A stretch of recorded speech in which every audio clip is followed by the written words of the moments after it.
ഈശ്വര, ഇത് പണിയാണല്ലോ. എന്താ ചേച്ചി? ഇതാടി സുനില്, ആ സൂപ്പർ മാർക്കറ്റുകാരൻ. എന്നെ കാരണം അടി കിട്ടിയതുകൊണ്ട് അയാൾ ഉപദ്രവിക്കുമെന്ന് ഉറപ്പാ. ഇനിയിപ്പോ എന്ത് ചെയ്യും?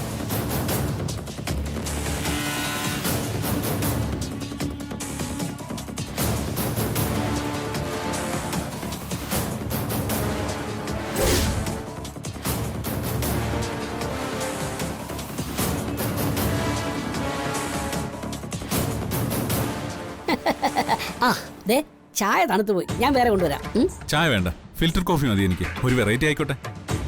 എനിക്ക് വേണ്ട പുഷ്പൻ ചേട്ടാ, പിന്നെ മതി. ശരി.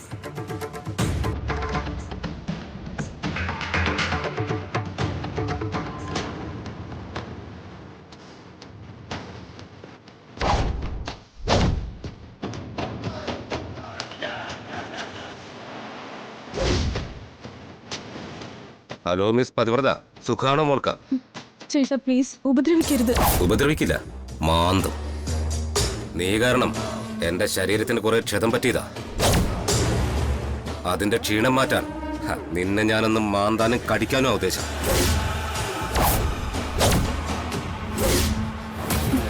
നീ വന്ന് പോ. എന്നാ പിന്നെ നമുക്ക് മാന്തിയും തൊട്ട് ഒന്ന് കളിച്ചാലോ? റെഡി റെഡി, വാടാ.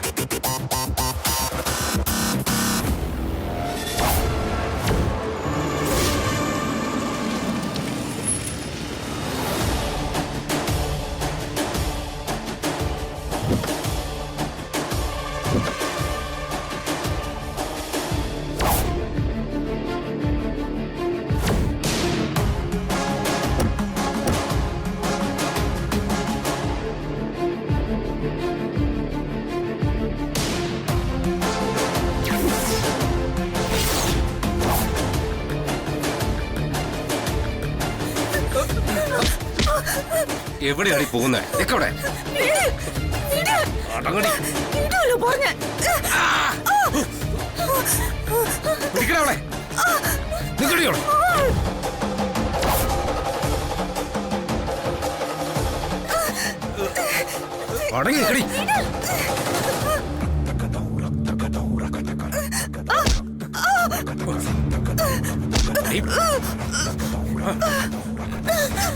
എവിടേക്കാണ് പോകുന്നത്?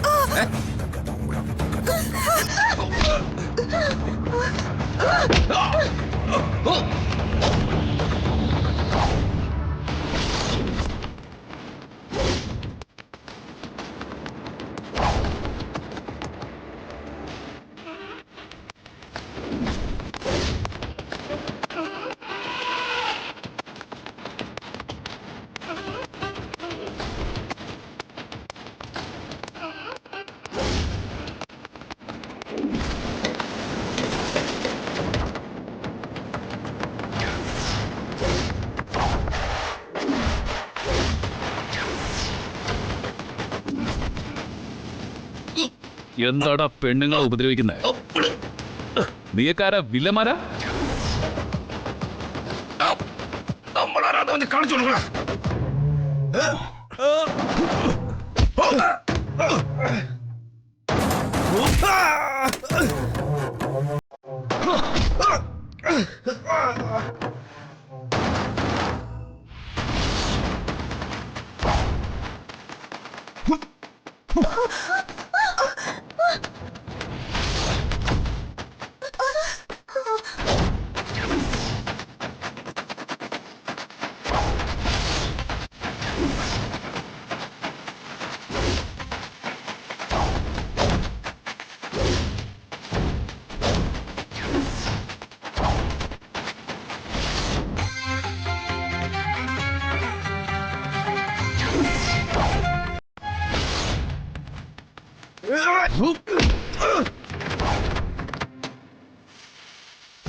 മോനെ, ഈ പബ്ലിക് പ്ലേസിൽ പെൺകുട്ടികളൊക്കെ തടഞ്ഞു നിർത്തുന്നത് അതൊക്കെ ഒരു ഓൾഡ് ഫാഷനാ. നീ തൽക്കാലം കൂട്ടുകാരൊക്കെ വിളിച്ചോണ്ട് പോയി പുതിയ നമ്പറുമായിട്ട് പോ. ആ?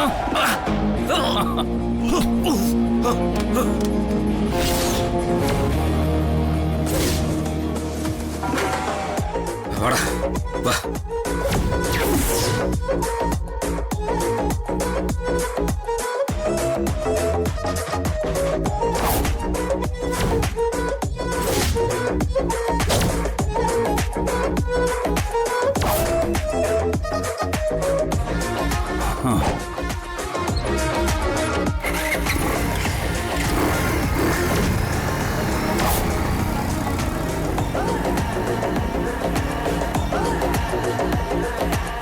പേടിക്കണ്ട, അവരിനി വരില്ല. നിങ്ങൾക്ക് എവിടേക്കാ പോണ്ടത്? ഞാൻ ഡ്രോപ്പ് ചെയ്യാം. വേണ്ട, ഞങ്ങൾ പൊക്കോളാം. താങ്ക്സ്. നോക്ക്, നിങ്ങൾ ആകെ പരിഭ്രമിച്ചിരിക്കുക. നടക്കണ്ട, ഞങ്ങൾ വിടാം. എവിടെയാണെന്ന് വെച്ചാൽ വന്നോളൂ. വേണ്ട, ഞങ്ങൾക്ക് നടക്കാനുള്ള ദൂരേ ഉള്ളൂ. നിങ്ങൾക്ക് ബുദ്ധിമുട്ടാവും. ഏയ്, ഞങ്ങൾക്ക് ബുദ്ധിമുട്ടൊന്നുമില്ല. നിങ്ങൾ കാറിൽ കയറി ഇരുന്നാ മതി. അവരെ പോലത്തെ ആൾക്കാരല്ല ഞങ്ങള്. നിങ്ങൾക്ക് എവിടേക്കാണോ പോകേണ്ടത്, ഞങ്ങൾ അവിടെ കൊണ്ട് വിടാം നിങ്ങളെ. എന്താ പേര് നിങ്ങളുടെ?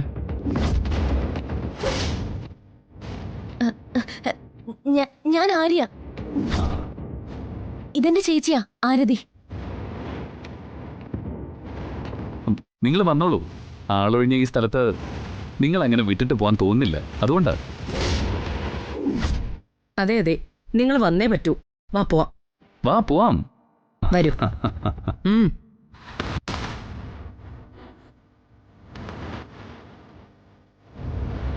ആ, മോള് കയറും. കയറിക്കും.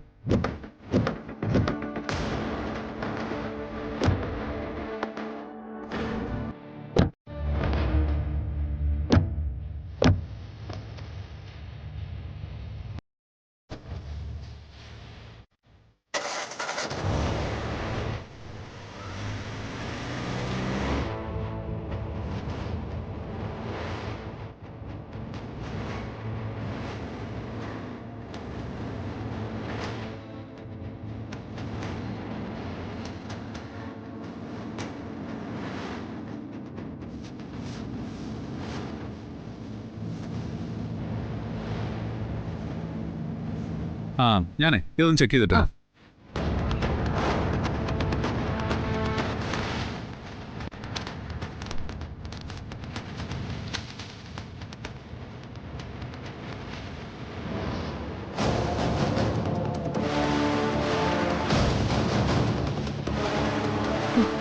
ഈശ്വര, ആര്യയുടെ മിസ് കോൾസ് ആണല്ലോ. എന്തു പറ്റിയോ എന്തോ.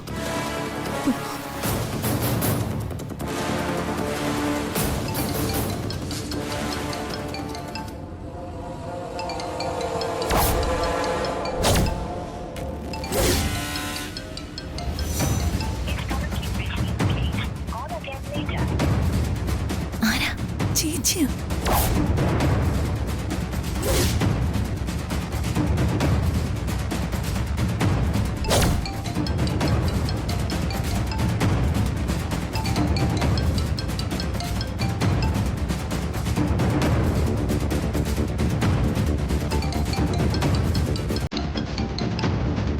എന്ത് ചെയ്യാ നമ്മള്?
എന്താ എന്തു പറ്റി?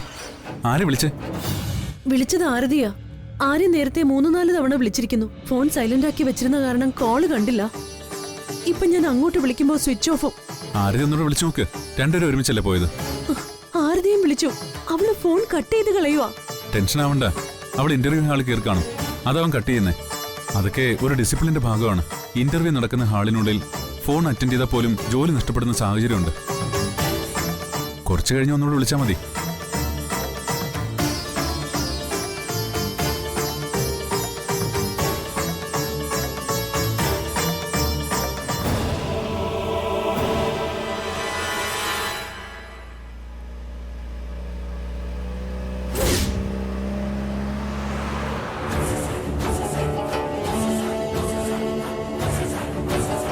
അല്ല, അത് പറഞ്ഞില്ലല്ലോ.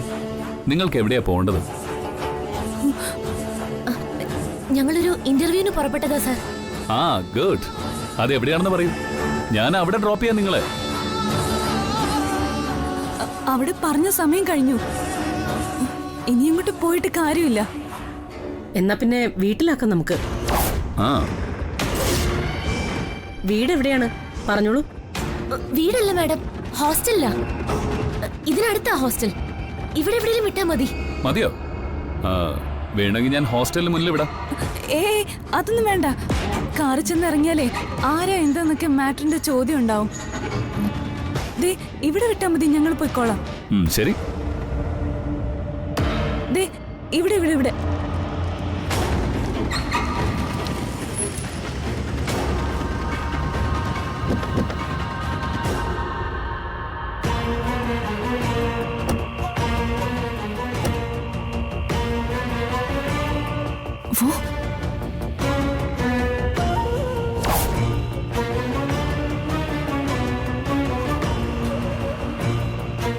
ദർശന, സൗഭാഗ്യ,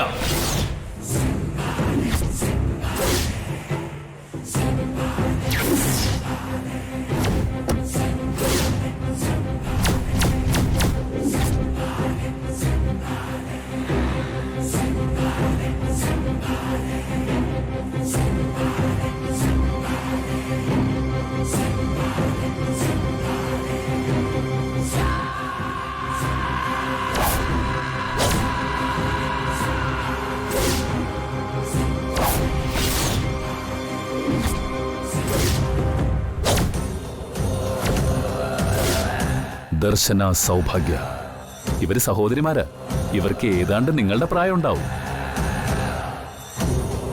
ഇങ്ങനെ 2 സഹോദരിമാരെ നിങ്ങൾ എവിടെയെങ്കിലും കാണുകയോ പരിചയപ്പെടുകയോ ചെയ്തിട്ടുണ്ടോ?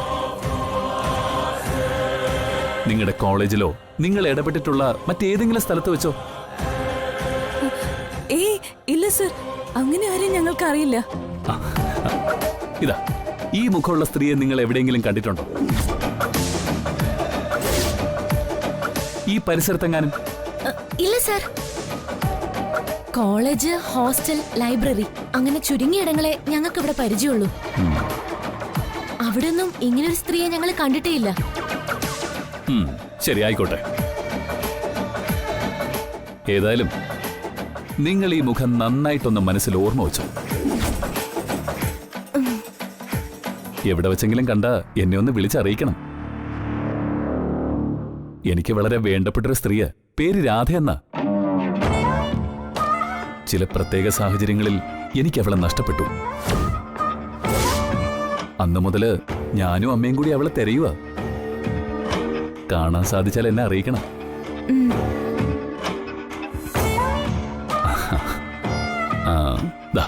ഇതിൽ എന്റെ നമ്പറും ഡീറ്റെയിൽസും ഉണ്ട്. എന്നെ വിളിച്ചാ മതി. ശരി സർ. ആ ശരി, ഓക്കെ.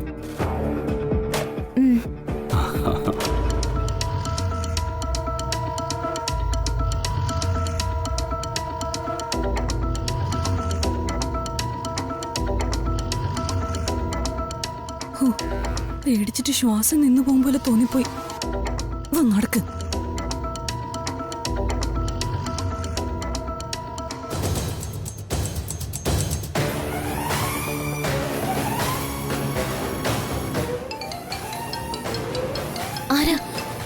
ചേച്ചി എന്താ നമ്മളിപ്പോ പറയണ്ടേ? എന്തെങ്കിലും പറ, കോൾ എടുക്ക്. ഹലോ ചേച്ചി. നീ എന്താ ഞാൻ വിളിച്ചപ്പോ കോള് കട്ട് ചെയ്തത്? എന്താ സംഭവം? എവിടെയാ നിങ്ങളിപ്പോ? അത് ഞാൻ ചേച്ചി വിളിച്ചതേ ഇന്റർവ്യൂവിന് കയറുന്നതിന് മുമ്പാ. പക്ഷെ ചേച്ചി തിരികെ വിളിച്ചപ്പോ ഞാൻ ഇന്റർവ്യൂ ഹാളിലേക്ക് കയറി കഴിഞ്ഞു. അതാ ഞാൻ കട്ട് ചെയ്തത്. ആര്യയുടെ ഫോൺ അതിന് മുന്നേ ഓഫായി. അപ്പോ ഇന്റർവ്യൂ കഴിഞ്ഞോ ഇപ്പോ? ആ കഴിഞ്ഞു ചേച്ചി. അല്ല, അപ്പൊ നേരത്തെ എന്തിനായിരുന്നു നീ വിളിച്ചത്? അത് ഞാൻ ഇന്റർവ്യൂവിന് എത്തിയെന്ന് പറയാൻ വിളിച്ചതാ, ജസ്റ്റ് ഒന്ന് അറിയിക്കാൻ. ശരി, ഞാൻ അവിടെ വീട്ടിലില്ല, അച്ചൂട്ടൻ വരും. നിങ്ങൾ നേരത്തെ വീട്ടിലെത്തണം. ആ ഞങ്ങള് വീട്ടിലേക്ക് തിരിച്ചു ചേച്ചി, ഉടനെത്തും. ശരി. കുഞ്ഞേച്ചി, എന്റെ കൈയും കാലും ഒക്കെ വിറയ്ക്കുവാ. എത്ര കാലത്തിന് ശേഷമാ അയാളെ ഇത്ര അടുത്ത് നമ്മൾ കാണുന്നെന്നറിയോ? അയാൾ നമ്മളെ തിരിച്ചറിയാത്തത് മഹാഭാഗ്യം. തിരിച്ചറിഞ്ഞിരുന്നെങ്കിൽ നമ്മുടെ ജീവിതം ഇന്ന് തീർന്നേനെ. അതെ, ഇത്രയും കാലം കഴിഞ്ഞിട്ടും അയാൾ നമ്മളെ തിരയുന്നത് അവസാനിപ്പിച്ചിട്ടില്ല. അത് ഓർക്കുമ്പോഴാ ടെൻഷൻ. ആ തെരച്ചിൽ ഇനിയും കൂടെ ഉള്ളൂ. അയാളെ തോൽപ്പിച്ച് നമ്മൾ കേസ് ജയിച്ചില്ലേ? ഇനി നമ്മളെ നശിപ്പിച്ചാലേ അയാൾക്ക് നിലനിൽപ്പുള്ളൂ. അയാൾ അതിനെന്തും ചെയ്യും. അതിനാണ് ഈ നീക്കം മുഴുവനും. അതെ, അത് മനസ്സിലായി. ഏതായാലും അയാൾ നമ്മളെ കണ്ടതും അയാൾ നമ്മളെ രക്ഷിച്ചതും അയാളുടെ വണ്ടിയിൽ കയറി നമ്മൾ ഇവിടെ വന്ന് ഇറങ്ങിയതും ഒന്നും നീ ചേച്ചിയോട് പറയരുത്. പിന്നെ പറയണ്ടേ? വേണ്ട, പറയണ്ട. ചേച്ചി ഇതറിഞ്ഞ പേടിക്കും. മാത്രമല്ല നമുക്ക് കൂടുതൽ നിയന്ത്രണങ്ങൾ ഏർപ്പെടുത്തുകയും ചെയ്യും. അതുകൊണ്ട് ചേച്ചി ഇത് അറിയണ്ടെന്ന് പറഞ്ഞത്. ശരി, ആയിക്കോട്ടെ. ഒരു കാരണവശാലും അയാൾ നമ്മളെ തിരിച്ചറിയില്ലെന്ന് ഇന്ന് ഉറപ്പായി. അങ്ങനെ തിരിച്ചറിയാൻ കഴിയുന്ന എന്തെങ്കിലും സൂചന ഉണ്ടായിരുന്നെങ്കിൽ ഇന്ന് അയാൾ നമ്മളെ കൊന്നേനെ. പക്ഷേ വല്യച്ചയുടെ കാര്യം അതല്ല. വല്യച്ച എവിടെ വെച്ച് കണ്ടാലും അപ്പൊ അയാൾ തിരിച്ചറിയും, അതുറപ്പാ. അമ്മയുടെ രൂപം അതുപോലെ കിട്ടിയതുകൊണ്ടാ. നീ പറഞ്ഞത് ശരിയാ. എങ്കിലും നമ്മൾ അയാളെ കണ്ട കാര്യം ചേച്ചിയോട് പറയണ്ട. ചേച്ചിയോട് ചില കരുതലുകൾ എടുക്കാൻ പറയാം. തൽക്കാലം അത് മതി. ശരി. എന്റെ ഈശ്വര, ഇന്ന് നമ്മൾ മുന്നിൽ ചെന്ന് ചാടിയതുപോലെ നാളെ വല്യച്ചയും അയാളുടെ മുമ്പിൽ ചെന്ന് ചാടാതിരുന്നാ മതിയായിരുന്നു.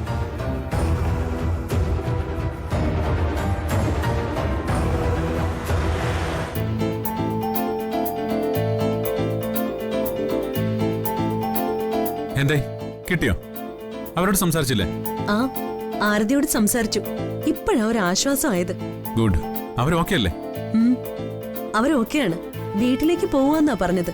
ശരി ശരി, എന്നാ നമുക്ക് വീണ്ടും നമ്മുടെ ബിസിനസ്സിലേക്ക് വരാം. നേരത്തെ നമ്മൾ തീരുമാനിച്ച കാര്യ ഇനിയുള്ള ബിസിനസ് നമുക്ക് പാർട്ണർഷിപ്പിൽ നടത്താമെന്ന് ഓർമ്മയുണ്ടല്ലോ അല്ലേ? പിന്നെ, പക്ഷേ അത് പ്രസാദേട്ടന്റെ തീരുമാനമാണ്. എനിക്കതിൽ വിയോജിപ്പില്ലാന്ന് മാത്രം. വിയോജിപ്പില്ലാത്ത അവസ്ഥയാണ് യോജിപ്പെന്ന് പറയുന്നത്. ആ, പിന്നൊരു കാര്യം, പാർട്ട്ണർഷിപ്പായി തുടങ്ങുമ്പോൾ അതിന്റെ ഏറ്റവും പ്രാഥമികമായ ചടങ്ങ് പാർട്ട്ണർഷിപ്പ് ഡീല് ഒപ്പുവെക്കുക എന്നുള്ളതാണ്. ആ, നമ്മള് ഇതുവരെ അത് ചെയ്തിട്ടില്ല. അതുകൊണ്ട് ഐശ്വര്യമായിട്ട് നമുക്ക് ആ ചടങ്ങ് ഇന്ന് തന്നെ നടത്തിക്കളയാം. എന്ത് പറയുന്നു? നടത്താം, പിന്നെന്താ. ഓക്കെ, ദാ കൺസെന്റ് പേപ്പറൊക്കെ നേരത്തെ ഞാൻ റെഡിയാക്കി വെച്ചിട്ടുണ്ട്. ആ ഫയൽ ഇവിടെ പോയി. ഒരു ഓറഞ്ച് കളർ സീത്രൂ ഫയലാ. ഇവിടെ വെച്ചിരുന്നാണല്ലോ. ആ, ദാ അവിടെ ഉണ്ട്. ഒരു മിനിറ്റ്. പ്രസാദേട്ടൻ ഇരുന്നോ, ഞാൻ എടുത്തോളാം.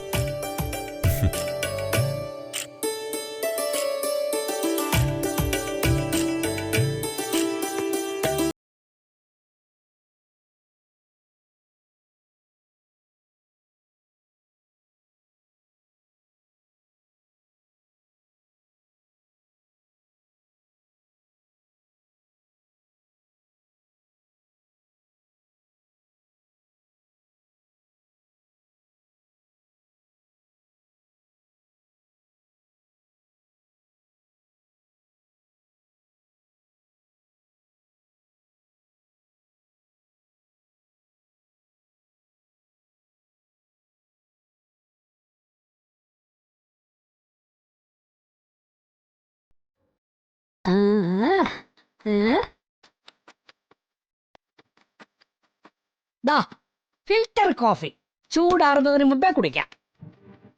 പുഷ്പേട്ടാ, എന്താണ്? ഞങ്ങള് പാർട്ട്ണർഷിപ്പ് ഡീല് സൈൻ ചെയ്യാൻ പോവാ. സന്തോഷം. അത് പക്ഷേ ബിസിനസ് ഡീൽ മാത്രമായി ചുരുക്കണ്ട എന്ന വിചാരമാണ് എനിക്കുള്ളത്. എന്ന് പറഞ്ഞ ആ, ഞാൻ വെറുതെ പറഞ്ഞതേ ഉള്ളൂ.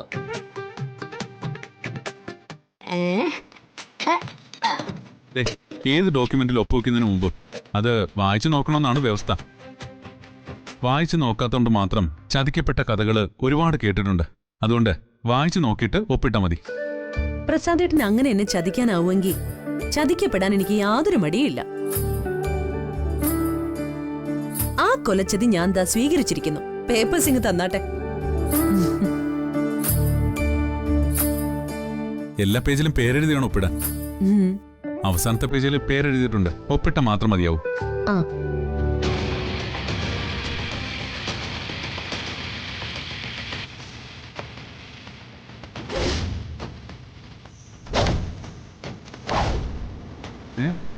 അഞ്ജലി നല്ല പേരെഴുതണ്ടേ?